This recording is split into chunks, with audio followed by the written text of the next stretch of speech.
Tukitazame kwa ufupi mbio za Young Africans kule juu. Nafikiri mimi toka mwanzo mimi napenda kuzungumza kunyoosha. Mimi niko wazi, kwa hiyo hata wakati mwingine yani siko kwa ajili ya kufanya uchambuzi ili nipate mashabiki. Mimi nauzungumzia mpira ambao utaendelea kuishi leo na kesho kutwa. Hata baadaye akija kutokea mtoto mdogo baadaye akaja kuangalia aseme kuna mtu alizungumza mpira. Kwa hiyo kwa uhalisia nazungumza tena hapa. Kwa uhalisia Yanga hajapata mpinzani wake sahihi kuweza kuwania ubingwa wa ligi Tanzania bara. Mpaka sasa bado hajapata mpinzani kwamba sasa huyu anaweza, kama Singida wataweza kumaintain msimu unaokuja kwa hiyo wanachokifanya wakasajili, lakini pia sio kusajili tu, wakawa na hiyo mentality. Unajua timu kubwa is not all about kuwa na players wakubwa. Hapana. Leo hii angalia PSG ina struggle, si kwamba anachojua kubwa, lakini haina mentality ya kuwa timu kubwa barani Ulaya.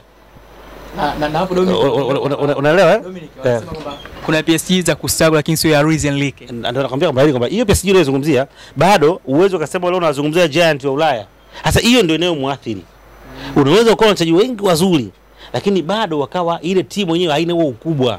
Kuna mtu nilikuwa namwambia leo hii ukichukua mastaa ukapeka pale Singida ukawapeleka Azam, watakuwa wamekaa pale lakini hawawezi wakawa na kiu kama Simba na Yanga, kwa sababu Azam na Singida sio timu kubwa Tanzania, sio timu zenye nguvu kwa maana ya fan base. Achana mbali mambo ya kipesa, uweza kuwa na pesa na timu nyingi ziko kwa Katari wala nyingi lakini timu ndogo za kawaida, unaona. Kwa hiyo ule kufikiri kwamba unakwenda kwenye timu kama ya Yanga au Simba unaingia mule pale klabuni unaona yale mataji yale ya mpangana pale ya ligi mwaka wa FA, ukiangalia fan base yako watu wanakupokea kuja kukutambulisha, unaona pale ndio mchezaji anapoanza kuchange nini mentality project yake. Unaona sasa timu hii ina deserve. Kwa hiyo mpaka sasa hizo ukiangalia Yanga kwa maana ya kosi ambacho wako nacho hawajapata timu ambayo inaweza kwenda kushindana nayo kwa ubingwa. Mpira wetu na mambo mengi tunafahamu wenyewe, mambo mengi sana, vitu vingi, ni mpira wa kitofauti kidogo naweza kuzungumza. Sasa kwa hiyo ukiachilia haya mambo mengine ya nje ya uwanja ambao yamekuwa kituangusha kila siku, Yanga wako kwenye level ya peke yao. Kwa hiyo kuzungumzia ubingwa ni wao wenyewe tu wateleze wa ukose, lakini sio kutokana na bato ya opponent mwingine yoyote katika nchi kwa sasa hivi. Kwa sasa hivi ndio nataka tuzungumzie hii present. Dominic umesema kwamba Yanga hakuna timu ya kushindana nao. Sasa kwa kuwa hatutaki kuachana maswala watazamaji wetu, watasema kwamba hii Yanga ambao wanasema haina mpinzani wake kwenye gepu la ubingwa, hawajapishana ambaye na mtu ambaye anamkimbiza nafasi ya pili ambaye ni Simba. Kuna muda kwamba hii Yanga ilikuwa mbele kwa pointi 5, Simba akacross gap akakaa juu, akateleza, akakaa Yanga, akateleza, akakaa tena Yanga. Sasa ni Yanga ambaye haongozi ligi kwa gap kubwa, ni Yanga ambaye ashapoteza mechi 2 mfululizo, na ni Yanga ambayo hili ubingwa wake wa mikononi pia anabidi amuombe na njaa pia mpinzani wake, kwa maana wana mechi hawajamalizana.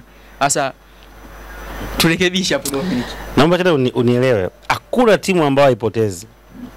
Kuna kipindi timu ina lose form lakini haiwezi ku lose class. Unaelewa? Leo Man City ame lose form. Sawa? Lakini level yake ni ya juu sana. Ndio. Si unaelewa?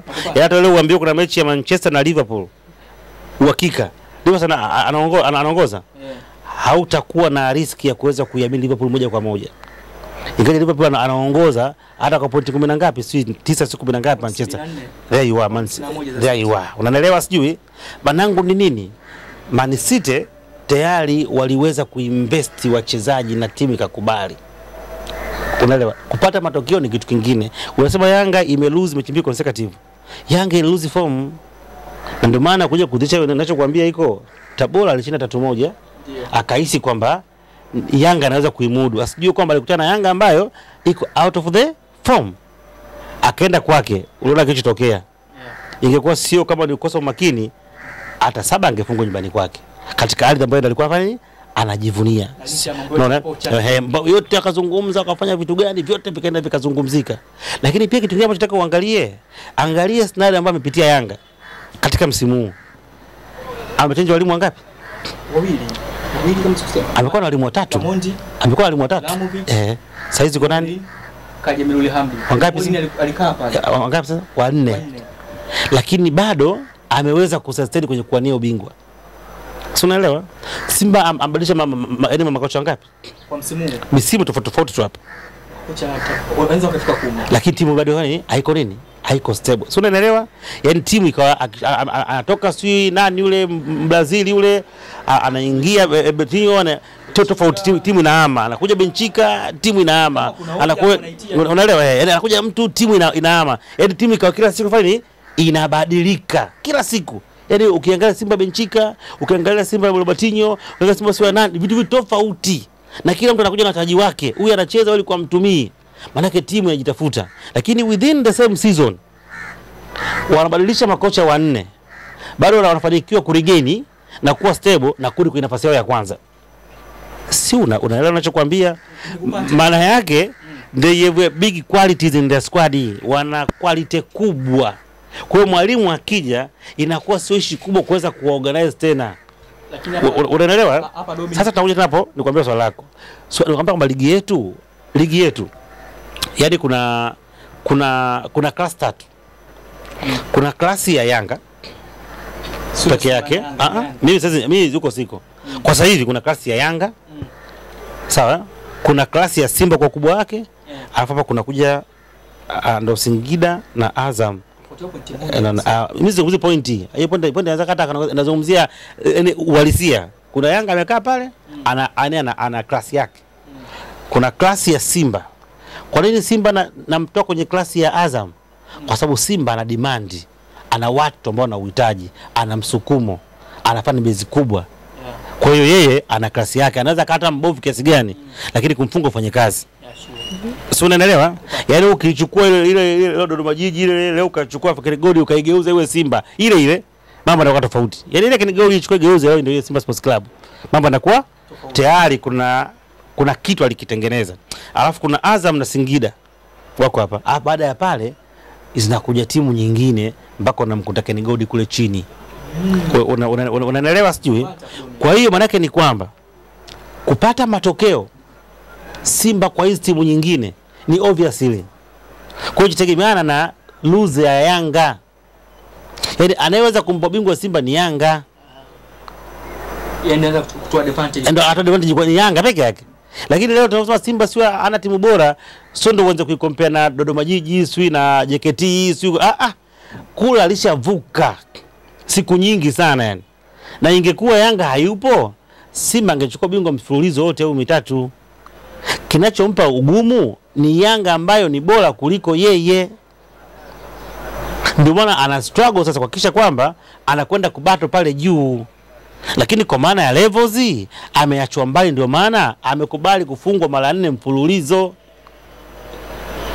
Sio, unanielewa? Kuelewa. Amefungwa ngapi? Mara 4 mfululizo. Na juzi angecheza angefungwa mara 5 mfululizo. Sasa Dominic, hapa tuongee kwa ufupi. Misimu 3 nyuma na huu 4 Yanga anachukua ubingwa. Simba hakuchukua ubingwa. Lakini katika misimu hii Simba ameendelea kufanya vizuri kimataifa. Tunakubaliana hivyo. Kafanya vizuri wapi? Ndio nyinyi ndio mnaharibu mpira. Dominic. Kufanya vizuri kimataifa, mimi ninavyoamini mimi. Cheza final. Chukua ubingwa. Sio Simba, sio Yanga, kimataifa hakuna kitu. Kwa nini nimekuuliza hivyo? Kufanya vizuri brother, sio kufika robo finali. Dominic. Sawa Dominic. Huko sio kufanya vizuri. Dominic. Kwa maana gani? Wanasema kwamba kutokana na squad mtu alikuwa nayo. Na sikia Dominic, uwekezaji wake na eneo ambalo kafika kwa kiasi naamini mafanikio. Mimi nakataa. Yuko ndo kufufa. Yaani kuna vitu mnavifisha ili mwapa watu lilifu. Ndio maana sema kwa kimoja, kuna vitu mnavificha, yaani kuna sifa mnazotengeneza ili baadhi ya watu wasiwajibike, waonekane wako sahihi. Sio kweli. Kwa level ya Simba na Yanga kwa sasa hivi they deserve to play final ya Afrika kama wanaamua. Sasa unaelewa? Kama wanaamua. Yaani kwa usajili wanaoufanya, sawa? Nguvu yao ya kipesa saizi, wawekezaji, wana sponsors wengi, fan base ya mashabiki, mapenzi ya mpira, wana deserve kucheza final. Shida yake ni kwamba, sawa? Shida yake ni kwamba, sawa?